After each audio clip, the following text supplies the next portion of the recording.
हो गया है।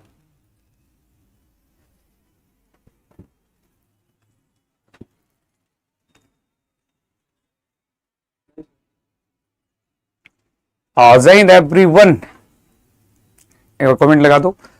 जय हिंद। और बच्चों आप लोग देखिए अभी क्लास स्टार्ट हुई तो साउंड का ही कुछ प्रॉब्लम हो गया था और फाइनली लगता है अभी दूसरा माइक लगा है तो अब ठीक हो गया होगा, है ना? अब ठीक हो गया क्या? आवाज आ रही है मेरी ठीक ठीक, है ना? तो आई होप कि बच्चों अब आवाज हमारी ठीक हो गई होगी। और चलो कोई नहीं, जितना टाइम है उतना में कुछ पढ़ लिया जाएगा। कुछ तो पढ़ ले, है ना? नहीं पढ़ना तो कोई विकल्प नहीं है ना हमारे लिए। तो बच्चों यहाँ पे हम लोग अभी दिसंबर माह के एमसीक्यूज को कवर करेंगे और देखेंगे वो तमाम महत्वपूर्ण सवाल जो परीक्षा के लिए बड़ा खास है, बहुत जरूरी है ना?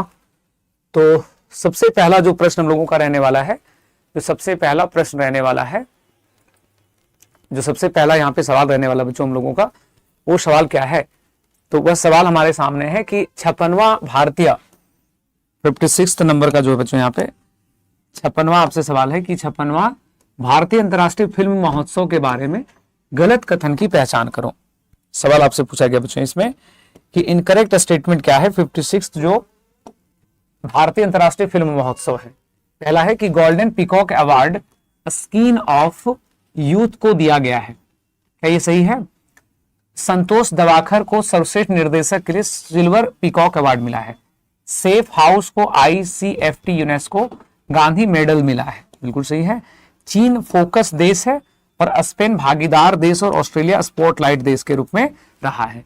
क्या ये सभी बातें यहाँ पे सत्य लिखी हुई हैं? क्या ये सारी बातें यहाँ पे सत्य लिखी हुई हैं? इसमें गलत कौन सा है ये आपको यहाँ पे बताना है बच्चों। यहाँ पे आपको बताना है कि गलत कौन सा है। तो जो सही उत्तर हो जाएगा इसमें वो क्या हो जाएगा? देखो तो कुछ गलत है क्या इसमें? ठीक है, तो इसमें जो है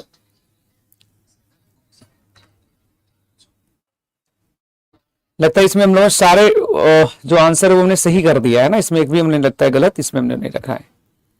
तो इसमें सब सही हो जाएगा, है ना? इसमें जो बच्चों यहाँ पे सभी सही हो जाएगा। कौन सा इसमें? चीन फोकस देश है, चीन भागीदार देश है, इसमें कुछ उल्टा में डेटा मेंशन कर रहा है क्या? भागीदार देश इत्यादि जो है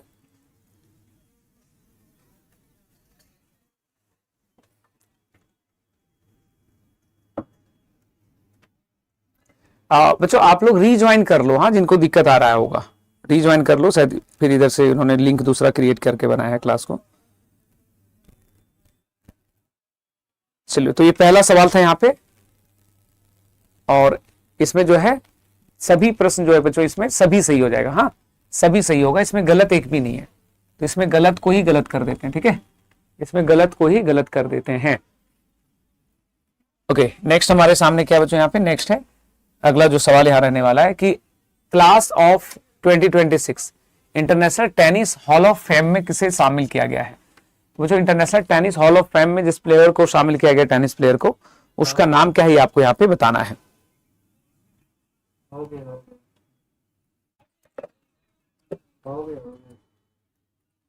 class of 2026 international tennis hall of fame.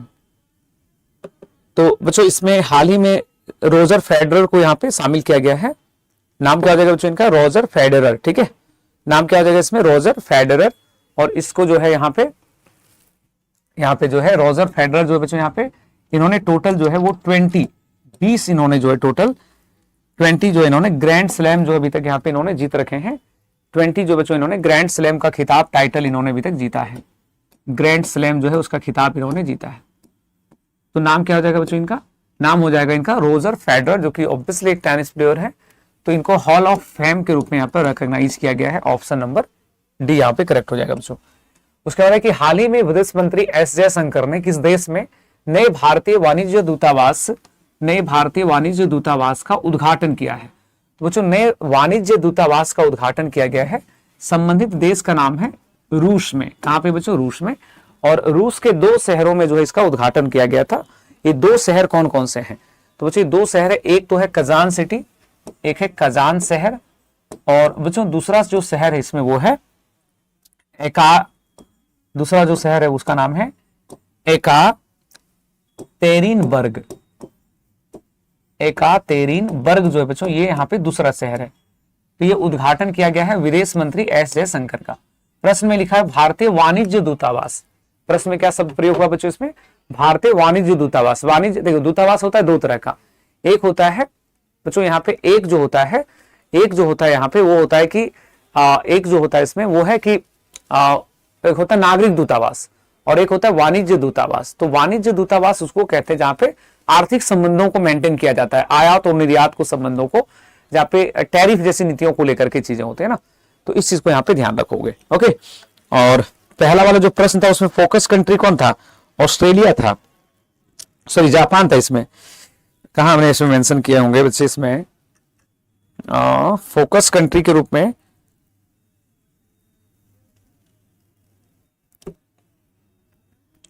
56वां भारतीय अंतर्राष्ट्रीय फिल्म महोत्सव फोकस देश। तो बच्चों इसमें जो फोकस देश के तौर पे था जापान वुड बी राइट, है ना। वहां पे हम लोग चाइना लिखे थे ना, हम जानबूझ के लिखेंगे चाइना तो होगा नहीं कि हम लोग इंडिया में चाइना को थोड़े फोकस करेंगे। जो यहाँ पे सही है, गलत जो था हम लोगों का वो हो जाएगा यहाँ पे बच्चों चाइना। चाइना नहीं होना चाहिए, चाइना की जगह होगा फोकस कंट्री के रूप में, फोकस कंट्री के रूप में बच्चों यहाँ होना चाहिए जापान। फोकस कंट्री के तौर पे यहाँ पे जापान कर देना, और यहाँ गलत को गलत नहीं करेंगे हम लोग, है ना। यहाँ गलत को भी गलत नहीं करना है, गलत जो यहाँ पे सही है। ऑप्शन नंबर बच्चों डी यहाँ पे गलत है, बाकी सब इसमें सही है। ठीक है, कोई समस्या इसमें नहीं होना चाहिए। फिर यहां तक चीजें कोई दिक्कत नहीं है ना। उसके बाद हम लोग बढ़ते हैं नेक्स्ट जो हमारे पास सवाल है। नेक्स्ट जो हम लोगों का यहाँ पे प्रश्न रहने वाला है बच्चों वो क्या है?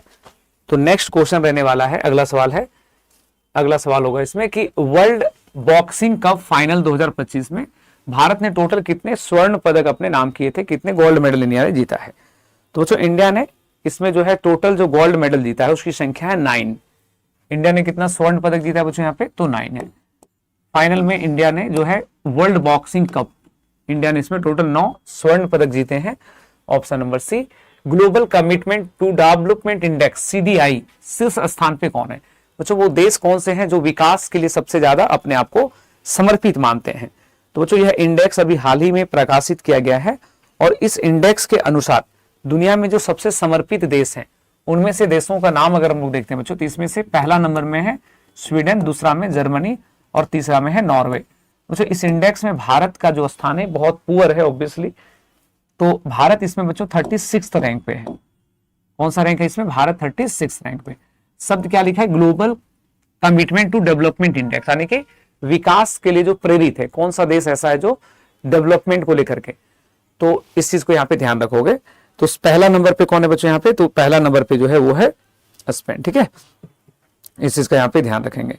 उसके बाद आगे बढ़ते हैं बच्चों। नेक्स्ट हम लोगों के सामने प्रश्न रहने वाला है कि संस्कृति मंत्रालय के तहत एशियाई हाथियों और भारत में इंसानी समाजों के बीच प्रेम और संस्कृति को दर्शाने के लिए कौन सा प्रोजेक्ट शुरू किया गया है? प्रश्न है बच्चों आपसे, which project was launched under the ministry of culture showcase the bond, love and culture between the Asian elephants and the human communities in India। जो हाथी और जो मानव है उनके बीच प्रेम और सांस्कृतिक संबंधों को दर्शाने के लिए संस्कृति मंत्रालय ने एक कार्यक्रम लॉन्च किया बच्चों, जिस कार्यक्रम का नाम है गजलोक कार्यक्रम। नाम क्या है इसका? गजलोक। गज स्टैंड फॉर हाथी ऑब्वियसली, और इंडिया में आपको ज्ञात है कि पहले भी हाथी संरक्षण को लेकर के हमारे यहाँ काम हो रहा था। तो इसके लिए कौन सा प्रोग्राम था बच्चों यहाँ पे? प्रोजेक्ट एलिफेंट था। इसमें कौन सा प्रोग्राम था? ये प्रोजेक्ट एलिफेंट। ईयर वाज 1992, 1992 जो है बच्चों तब ये प्रोजेक्ट स्टार्ट हुआ था, प्रोजेक्ट एलिफेंट, है ना। तो इस चीज को यहाँ पे ध्यान रखेंगे।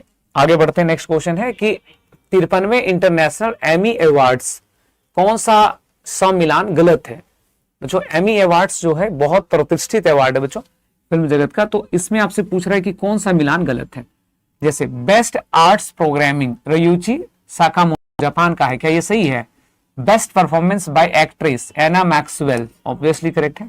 बेस्ट परफॉर्मेंस बाय एक्टर, कोई एक्टर जो है अभिनेता उसका, तो ये भी सही है। नाटक श्रृंखला में मिर्जापुर, बच्चों जो ड्रामा सीरीज चलता है क्या उसमें मिर्जापुर को दिया गया है? तो मिर्जापुर को इसमें नहीं सम्मानित किया गया है, बल्कि बेस्ट जो नाटक श्रृंखला जो बच्चों उसमें बेस्ट जो नाटक श्रृंखला है तो उस नाटक श्रृंखला का नाम है राइवल्स। ठीक है, तो इस चीज को यहां पे ध्यान रखोगे, इसका नाम क्या है, तो इस चीज को यहां पे ध्यान रखोगे। बेस्ट जो यहां पे सीरीज है बच्चों यहां पे, तो उसका नाम क्या है,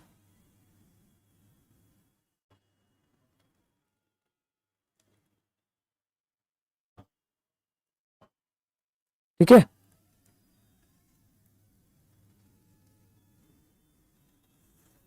जिसमें नाटक श्रृंखला है बच्चों, उसमें से हो जाएगा रिवॉल्ट्स करके है ना, रिवॉल्ट्स, राइवल्स ने रिवॉल्ट्स, तो बच्चों उसका नाम क्या है, रिवॉल्ट्स। रिवॉल्ट्स जो है बच्चों ये बेस्ट नाटक श्रृंखला है, रिवॉल्ट्स। तो क्या ऑप्शन नंबर डी यहां पे सही है, गलत है, हम लोग क्या बोलेंगे बच्चों इसमें, गलत है, ठीक है। तो इस चीज को यहां पे ध्यान रखोगे। गज मित्र नहीं होगा बच्चों, यहां पे गज लोक होगा, गज मित्र नहीं, गज मित्र नहीं, गजलोक हमने बताए होंगे इससे पहले भी, जहां तक मुझे ध्यान आ रहा है। गज मित्र तो असम में स्टार्ट हुआ था ना, गज मित्र कार्यक्रम असम में स्टार्ट किया गया था, वहां पे लोगों को हाथियों के हमलों से बचाने के लिए ये प्रोग्राम लॉन्च हुआ था वहां पे,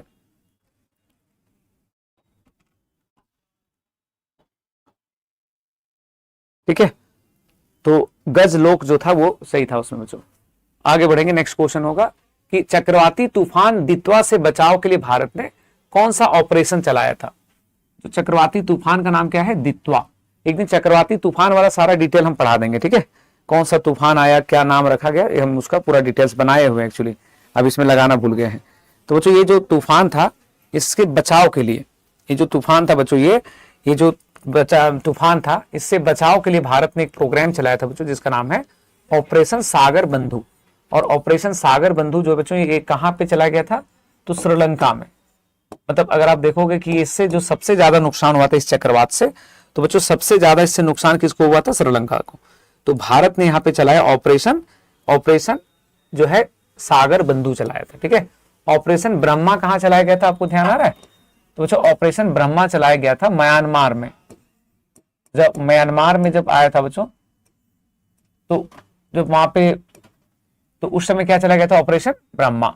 इस चीज को भी यहाँ पे नोटिस करोगे, इस चीज को ध्यान रखोगे। तो दित्वा से बचाव के लिए भारत ने कौन सा चलाया था यहाँ पे, वो जो दित्वा से बचाव के लिए भारत ने जो अपनी मुहिम चलाई थी उसका नाम था ऑपरेशन सागर बंधु। और एग्जाम में जैसे ये भी प्रश्न आपसे पूछा जाएगा बच्चों, आपसे ये भी सवाल होगा कि बताओ अभी हाल ही में एक ब्रिज बना था, एक पुल का निर्माण हुआ था श्रीलंका में, तो पूछेगा भारत ने किसके सहायता से, किस ऑपरेशन के तहत बनाया था, तो हो जाएगा ऑपरेशन सागर बंधु। अंतर्राष्ट्रीय लोकतंत्र और चुनावी सहायता संस्थान के अध्यक्ष के तौर पे किसे चुना गया है, तो बच्चों इसके अध्यक्ष बने हैं ज्ञानेश कुमार। नाम क्या बच्चों इनका, ज्ञानेश कुमार। और ज्ञानेश कुमार जो है उन्होंने यहाँ पे इसकी अध्यक्षता को भी स्वीकार लिया है। तो इसमें नाम क्या हो जाएगा बच्चों, इसमें ज्ञानेश कुमार। ये जो संस्था है बच्चों, ये जो संस्था हम लोग यहाँ पे देख रहे हो, यह संस्था बेसिकली इंडिया में नहीं है बच्चों, ये स्टॉकहोम में है, स्वीडन में स्थित है। स्टॉकहोम में स्वीडन में स्थित है, स्टॉकहोम स्वीडन में स्थित है ये, ठीक है। स्टॉकहोम स्वीडन में स्थित है ये।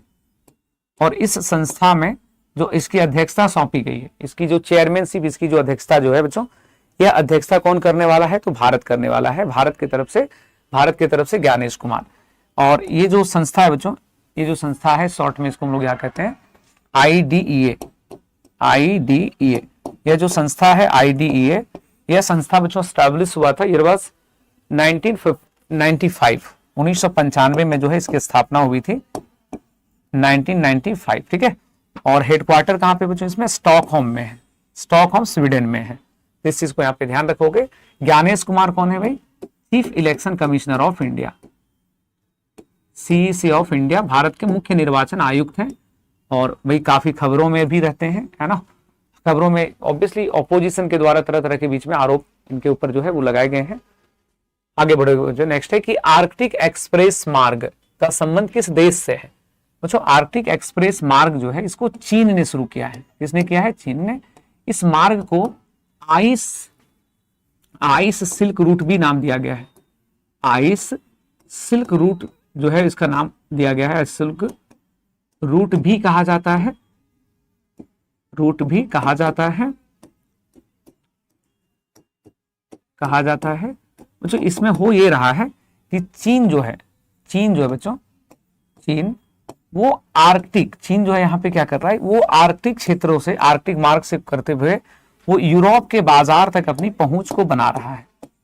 यूरोप जो है उससे जुड़ रहा है, कनेक्ट हो रहा है। चीन जो है वो किससे कनेक्ट हो रहा है, यूरोप से। और बच्चों आपको ज्ञात होगा कि यूरोप से जुड़ने का एक मार्ग और है इस तरह से, और वो मार्ग कौन सा होकर के रास्ता से जाता है, स्वेज नहर से। ये होकर जाता है स्वेज नहर से। तो स्वेज नहर से जो है अगर चीन अपनी वस्तुएं यूरोप के बाजार में बेचता है तो इसमें लगभग 40 दिन लगता है, 40 दिन लगता है। और अगर नए मार्ग से भेजता है तो इसमें लगभग 18 से 20 दिन लगता है। मतलब समय जो है वो बहुत बचेगा। यानी कि चाइना जो है वो अपनी वस्तुओं के निर्यात को जो है वो कहाँ पहुंचाना चाहता है बच्चों, तो अपनी वस्तुओं के निर्यात को जो है वो पहुंचाना चाहता है यूरोप के बाजार तक। तो उसके लिए उसने एक नई जो है सिस्टम स्टार्ट किया बच्चों, और उसका नाम क्या रखा उसने, नाम है उसका आर्कटिक एक्सप्रेस मार्ग रखा है। तो ये किसने शुरू किया बच्चों यहाँ पे, तो ये शुरू किया गया है चाइना के द्वारा। इससे क्या होगा कि चाइना का जो है प्रमुख बंदरगाहों का कनेक्शन यूरोप से बन पाएगा। नेक्स्ट है कि लोवी इंस्टीट्यूट के द्वारा जारी एशिया पावर इंडेक्स 2025 में शीर्ष स्थान पर कौन सा देश है। जो एशिया पावर इंडेक्स में भले ही नाम एशिया लिखा हुआ है, ठीक है, परंतु इस इंडेक्स के बारे में आप सभी बच्चे यहाँ पे ध्यान रखोगे कि यह जो है विभिन्न देशों की जो सैन्य शक्तियां हैं उसके आधार पे जो इसको यहाँ पे तैयार किया जाता है।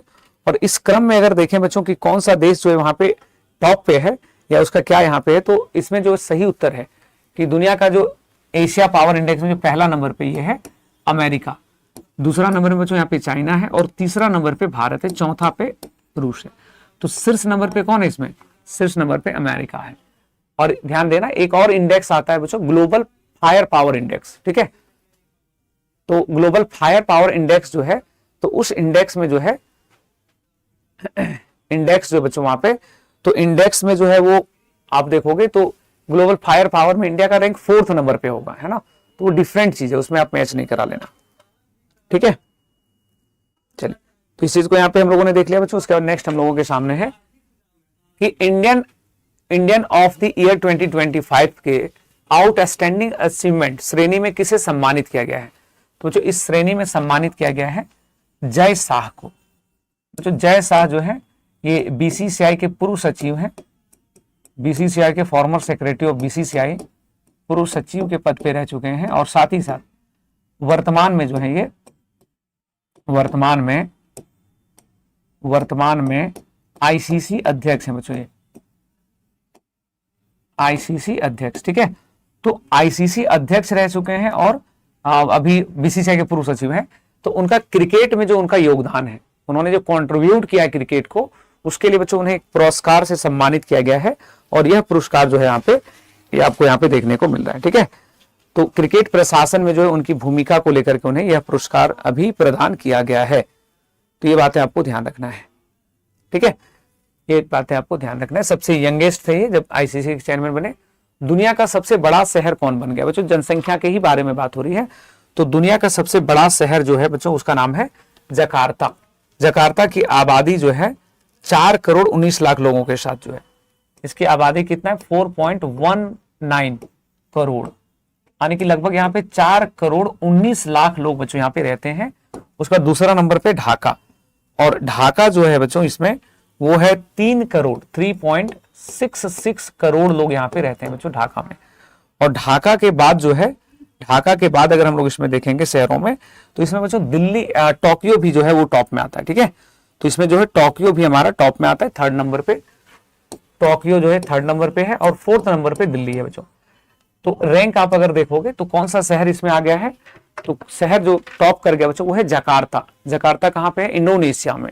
बाकी शहरों को तो आप जानते ही, जकार्ता किधर हो जाएगा, इंडोनेशिया, ठीक है, इंडोनेशिया। चलिए यहां तक चीजें क्लियर रहेगा ना। आगे देखोगे नेक्स्ट क्वेश्चन था, हाल ही में डॉक्टर बाबा साहब भीमराव अंबेडकर की प्रतिमा का अनावरण कहाँ हुआ है। तो बच्चों ये बहुत ही जरूरी सवाल है। देखिए बाबा साहब भीमराव अंबेडकर जो है इनकी प्रतिमा का अनावरण बच्चों पेरिस में हुआ है, फ्रांस में हुआ है। और पेरिस फ्रांस में कहाँ हुआ है, तो बच्चों पेरिस फ्रांस में जो इनकी जो तस्वीरें जो स्थापित की गई है वो है यूनेस्को मुख्यालय में, यूनेस्को हेडक्वार्टर में यूनेस्को हेडक्वार्टर में, मुख्यालय में, यूनेस्को मुख्यालय में है। और पीएम मोदी के द्वारा बच्चों इसका उद्घाटन किया गया है, पीएम मोदी द्वारा उद्घाटन किया गया है, पीएम मोदी द्वारा इसमें उद्घाटन किया गया है। ठीक है, तो उद्घाटन किसने किया बच्चों? यहाँ पे पीएम नरेंद्र मोदी ने। उद्घाटन किसने किया है? पीएम नरेंद्र मोदी ने। और ये तस्वीरें कहाँ पे स्थापित किया गया है? यूनेस्को में। बच्चों इनके बारे में एक बात और नोट कर लेना, जो सवाल एग्जाम्स में आते हैं। डॉक्टर बी आर अम्बेडकर जो है बच्चों, इनकी जयंती है 14 अप्रैल को, जयंती 14 अप्रैल को। तो 14 अप्रैल जो है ना, इस दिन को हॉलीडे के रूप में, अवकाश के रूप में किसने घोषित किया है? तो बच्चों इस दिन अवकाश रहेगा, हॉलीडे रहेगा। और इसकी घोषणा जो है वो किया गया था न्यूयॉर्क के द्वारा, न्यूयॉर्क। तो बीपीएससी में देखिएगा क्वेश्चन पूछा गया है पिछली बार कि न्यूयॉर्क शहर का मेयर का नाम क्या है? तो जो वर्तमान में जो मेयर है, अभी जो वर्तमान में, तो वहां पे मेयर का नाम है जोहराम ममदानी, जोहराम ममदानी, जोहराम ममदानी जो बच्चों वो यहाँ पे नाम है। ठीक है, तो इसमें आपको ध्यान रखना है कि बाबा साहब भीमराव अंबेडकर, और बाबा साहब भीमराव अंबेडकर जो है, इनकी इंडिया में स्टैचू भी बनी हुई है। क्या थे ना आपको, इनकी जो प्रतिमा बनी हुई है बच्चों, ये बना है विजयवाड़ा में। कहाँ पे इनका प्रतिमा बना है बच्चों? यहाँ पे विजयवाड़ा में। और उसका नाम है स्टैचू ऑफ, उसका नाम है बच्चों यहाँ पे स्टैचू ऑफ सोशल जस्टिस, सामाजिक न्याय का प्रतीक, सोशल जस्टिस। ठीक है, सामाजिक न्याय का प्रतीक है ये। किसका प्रतीक है बच्चों? सामाजिक न्याय का प्रतीक है। तो इस बात को ध्यान रखोगे। आगे क्वेश्चन होगा कि वर्ल्ड बेस्ट सिटी इंडेक्स 2026 किस शहर को सर्वोच्च रैंक मिला है? बच्चों दुनिया का सबसे बेस्ट शहरों की जो लिस्ट आई है, उसमें कौन सा शहर को जो है सबसे टॉप रैंक मिला है? तो बच्चों बेस्ट जो सिटीज इंडेक्स अभी आया हुआ है, उसमें जो सबसे टॉप सिटी है बच्चों वो है लंदन, दूसरा में है पेरिस, तीसरा में है न्यूयॉर्क, और बेंगलुरु जो शहर है बच्चों हम लोग का, ये लगभग 36 नंबर पे होगा, है ना। 21 नंबर पे है यहाँ पे, तो ये हो जाएगा यहाँ पे 36 नंबर पे। किस नंबर पे हो जाएगा बच्चों? यहाँ पे 36 नंबर पे यहाँ पे हो जाएगा। ठीक है, तो इसका नंबर यहाँ पे क्या हो जाना चाहिए? 36 नंबर हो जाना चाहिए। 36 रैंक जो है बच्चों यहाँ पे ये हो जाएगा।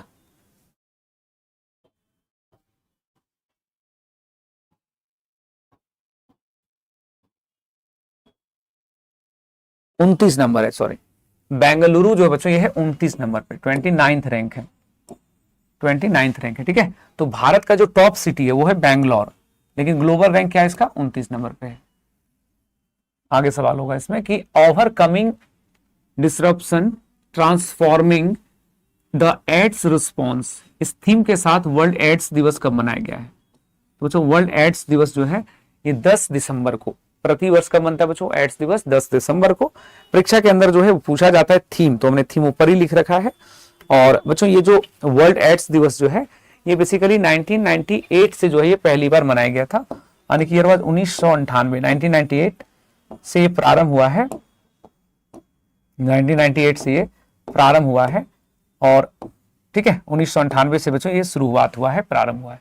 तो ये ट्रांसफॉर्मिंग द एड्स रिस्पॉन्स जो है ये कहाँ पे कब बनता है? 10 दिसंबर को। पुलिस महानिदेशकों और महानिरीक्षकों की 60वीं बैठक कहाँ हुई है? तो बच्चों इनकी जो 60वीं बैठक हुई है, 60th नंबर की बैठक, वो हुआ है रायपुर में, छत्तीसगढ़ में। ठीक है, और अभी अगर 59वीं पूछा जाता तो 59वीं हुआ था भुवनेश्वर में पिछले साल। अभी 60th नंबर की जो मीटिंग हुई बच्चों ये हुआ रायपुर में, और ये जो अध्यक्षता किया गया है वो अमित शाह ने किया है। अध्यक्षता किसने किया इसको? तो अध्यक्षता किया गया बच्चों इसमें अमित शाह द्वारा। अमित शाह जो बच्चों उन्होंने इसकी अध्यक्षता की है। तो अध्यक्षता क्या बोलेंगे इसमें? अमित शाह ने। अध्यक्षता किसने किया बच्चों? यहाँ पे अमित शाह ने। और इसमें जो जो अलग अलग स्टेट के जो आईजी और डीजीपी जो होते हैं बच्चों वो सब यहाँ पे शामिल हुए हैं।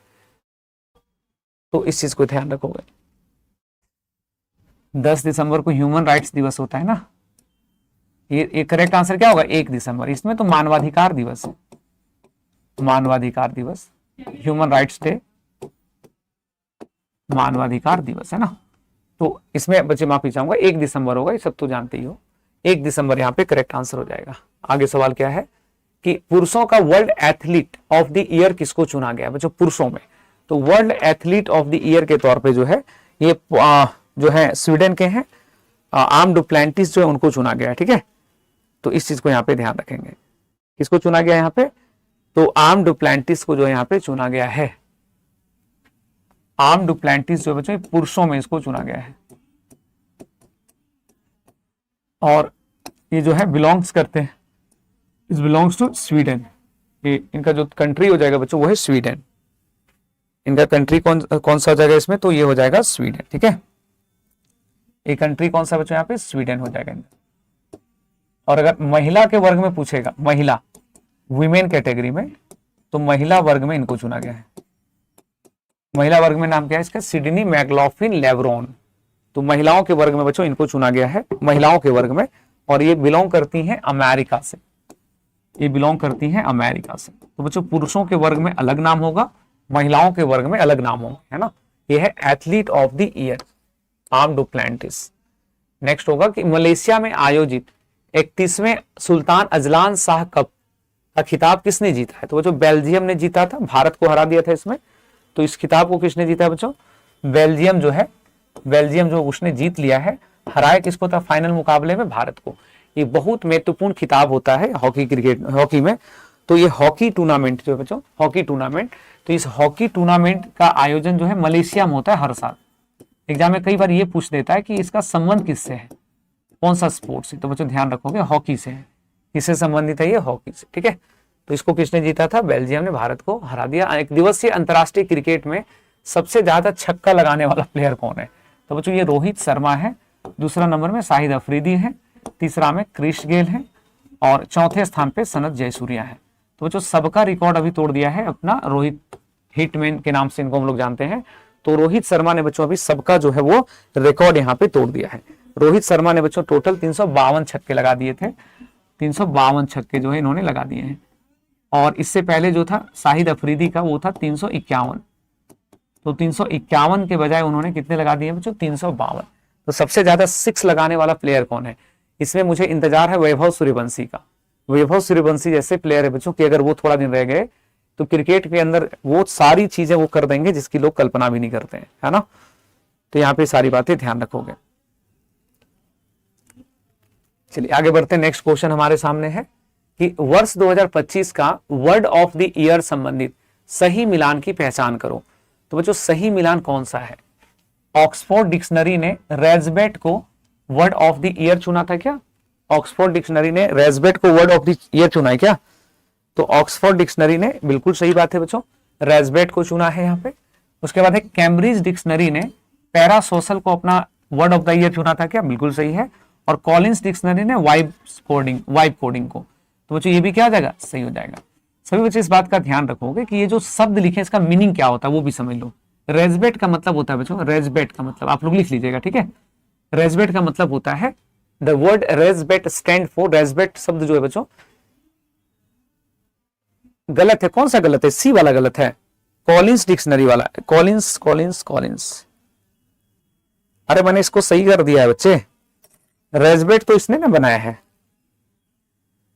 अच्छा रुको मैं इसको, रेजबेट जो है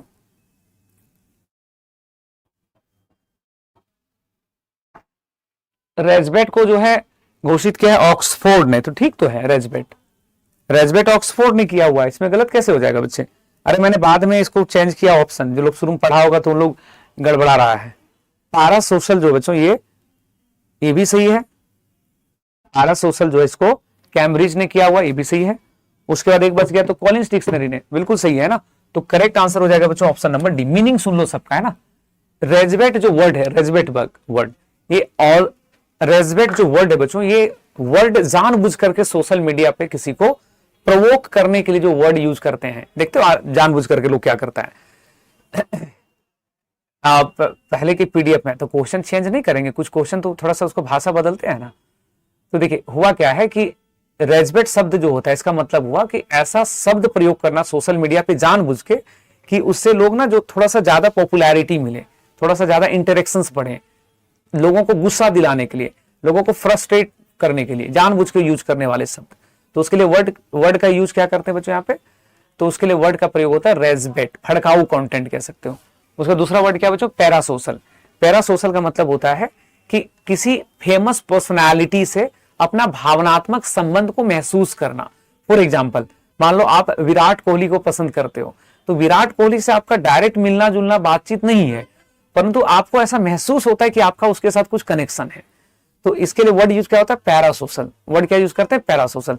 कोई फेमस पर्सनैलिटी है जिसको लेकर के इस तरह की चीजें, ठीक है। उसका बच्चों नेक्स्ट क्या है, कॉलिंस डिक्शनरी। कॉलिंस डिक्शनरी ने वाइब कोडिंग शब्द का प्रयोग किया, जिसका अर्थ होता है कि ऐसा सॉफ्टवेयर या ऐसा कोई भी प्रोग्राम क्रिएट करना जिसमें एआई का उपयोग होता है। तो अगर कोई एआई के उपयोग के माध्यम से अगर करे बच्चों, तो उसमें से सही उत्तर क्या हो जाएगा, वाइब कोडिंग हो जाएगा, ठीक है। तो उसमें एक शब्द क्या होगा, वाइब कोडिंग। तो हर साल कुछ नए शब्द जो है इस तरह से डिक्लेयर किए जाते हैं, तो इस चीज को यहाँ पे ध्यान रखोगे। आगे है, हाल ही में भारत को किस वर्ष तक के लिए, बच्चों हाल ही में भारत को किस वर्ष तक के लिए यूनेस्को के कार्यकारी बोर्ड में फिर से चुन लिया गया है, ठीक है। तो बच्चों यूनेस्को के कार्यकारी बोर्ड में जो है भारत को चुन लिया गया है, कौन सा टेन्योर के लिए, यूनेस्को के कार्यकारी बोर्ड में भारत को किस वर्ष के लिए फिर से चुन लिया गया है।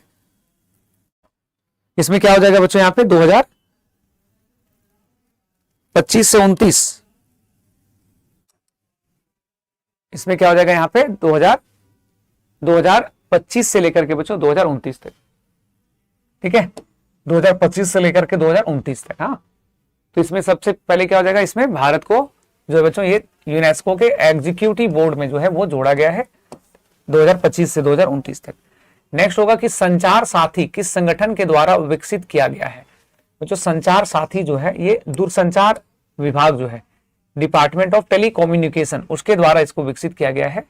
और आपको ज्ञात होगा कि इसको लेकर के एक बहुत बड़ा न्यूज आ रहा था कि इसको प्री इंस्टॉल किया जाएगा, याद है, बहुत विवाद हुआ था इस पे। हालांकि जैसे इसमें यह था कि संचार साथी जो ऐप है आपके मोबाइल में पहले से आएगा, और वो क्या करेगा कि गवर्नमेंट को, लोगों को आशंका था कि गवर्नमेंट जो आपके मोबाइल का डेटा वगैरह जो है वो ही कर सकती है। तो संचार साथी, मंत्री का नाम क्या बच्चों इसको, तो मंत्रालय कौन सा हो जाएगा, दूरसंचार मंत्रालय, मिनिस्ट्री ऑफ टेलीकम्युनिकेशन, और मंत्री नाम है बच्चों यहाँ पे ज्योतिरादित्य सिंधिया, ज्योतिरादित्य सिंधिया।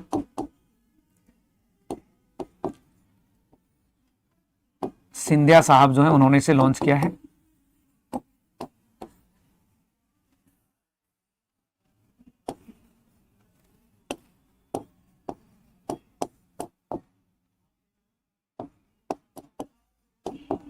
ठीक है, तो ज्योतिरादित्य सिंधिया जो बच्चों यहाँ पे उन्होंने इसे लॉन्च किया था।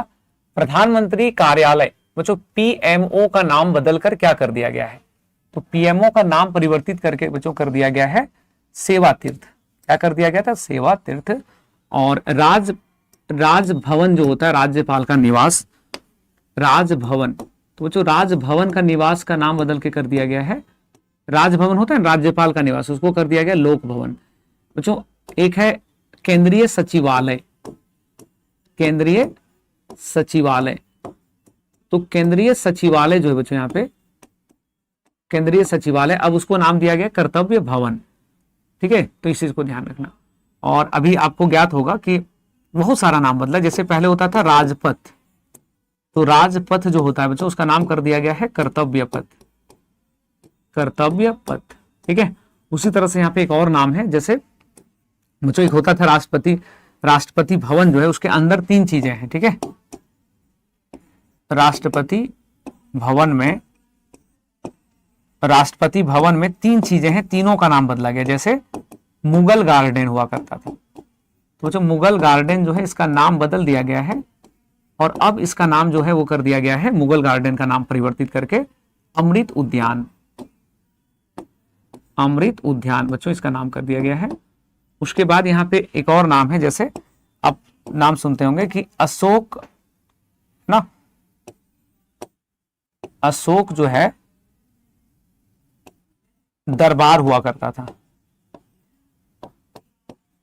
तो अब इसका नाम कर दिया गया है अशोक हॉल, अशोक हॉल कर दिया गया है। तो अभी बहुत सारा नाम यहाँ पे बदला है, ठीक है, बहुत सारा जो है यहाँ पे नाम बदला है। और अशोक हॉल और दरबार भवन ना, तो अभी नाम इसका जो है बच्चों यहाँ पे बदला गया है, इसका नाम जो है अभी यहाँ पे बदला गया है, तो इस चीज को ध्यान रखोगे। एक और नाम क्या था इसमें,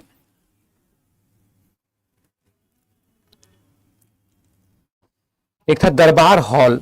तो बच्चों दरबार,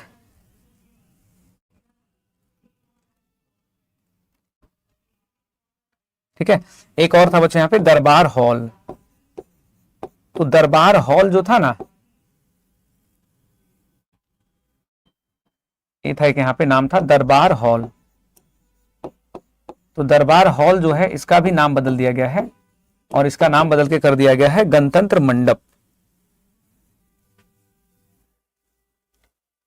अरे भाई यहाँ पे दरबार हॉल होगा, यहाँ पे है अशोक हॉल और दरबार हॉल, इसका नाम हो गया अशोक मंडप, और यहाँ पे नाम हो जाएगा बच्चों इसमें गणतंत्र मंडप, गणतंत्र मंडप, गणतंत्र मंडप। ठीक है, तो ये सारी बातें ध्यान रखोगे। ये सब नाम अभी हाल में बदले गए हैं जो कि एग्जाम्स में पूछे जाएंगे आपसे, जैसे प्रधानमंत्री कार्यालय सेवा तीर्थ, कर्तव्य पथ राजपथ, मुगल गार्डन अमृत उद्यान, अशोक हॉल अशोक मंडप, दरबार हॉल गणतंत्र मंडप। ये तो खैर तीनों कहां पे स्थित है, राष्ट्रपति भवन में स्थित है। उसके बाद आप लोग अलग से नोट कर लेना, बिहार में सीएम का जो आवास है बच्चों, बिहार मुख्यमंत्री आवास, तो जो बिहार मुख्यमंत्री आवास जो है बच्चों यहाँ पे मुख्यमंत्री आवास, यह आवास जो है इसका नाम बदल के कर दिया गया है लोक सेवक, लोक सेवक भवन, लोक सेवक भवन। ठीक है, तो मुख्यमंत्री का आवास क्या कर दिया गया बच्चों, लोक सेवक भवन, बिहार में केवल लोक सेवक भवन है ना।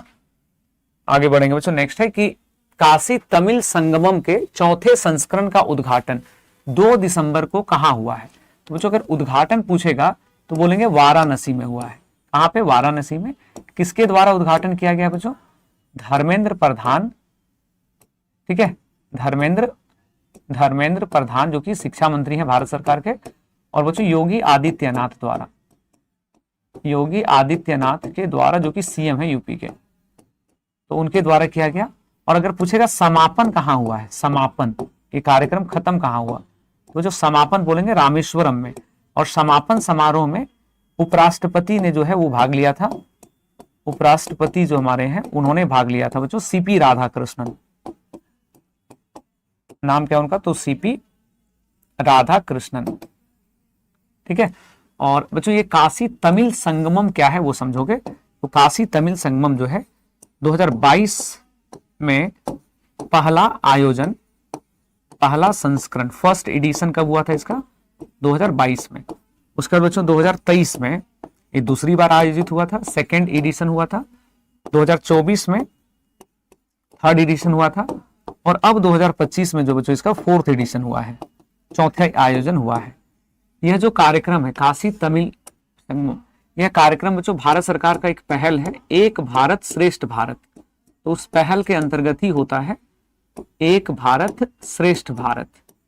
ये जो पहल है, इस पहल के अंतर्गत इसका आयोजन होता है, और इसका आयोजन जो बच्चों शिक्षा मंत्रालय द्वारा कराया जाता है। यह आयोजन किसके द्वारा होता है बच्चों, यहाँ पे शिक्षा मंत्रालय द्वारा, शिक्षा मंत्रालय द्वारा। ठीक है, तो यह जो है ये प्राचीन समय में जो तमिलनाडु और जो वाराणसी था बच्चों, वो शिक्षा के मूल केंद्र हुआ करते थे, तो दोनों के बीच जो है पुराने प्राचीन संबंधों को पुनर्जीवित करने का एक प्रकार का कार्यक्रम है ये। ठीक है, तो यहीं तक आज रहने दें बच्चों, आज का क्लास यहीं तक रहने देते हैं। ठीक, 25 क्वेश्चन हो गया, कल हम लोग इसके आगे के सवालों को देखेंगे। ओके, क्योंकि समय ऑब्वियसली हो गया है इधर, तो हम लोग इसके आगे के सवालों को नेक्स्ट क्लास में देख लेंगे। यहाँ पे है ना कुछ क्वेश्चन यहाँ पे है, नेक्स्ट क्वेश्चन जो है नेक्स्ट क्लास में बच्चों इसको यहाँ पे हम लोग देख लेंगे। चलिए, तो आज के लिए बच्चों फिलहाल इतना ही, बहुत बहुत धन्यवाद। और बहुत सारे टेक्निकल ग्लिच हो गए, ऑलरेडी 10 मिनट में लेट था, तो चलिए अभी इतना ही रहने देते हैं। अगली क्लास में इसके आगे पीडीएफ वगैरह आप लोगों को प्राप्त हो गया होगा, आई होप, है ना। तो मिलते हैं बच्चों नेक्स्ट क्लास में, खूब ख्याल रखो, मुस्कुराओ, हंसते रहो, बाय बाय, टेक केयर।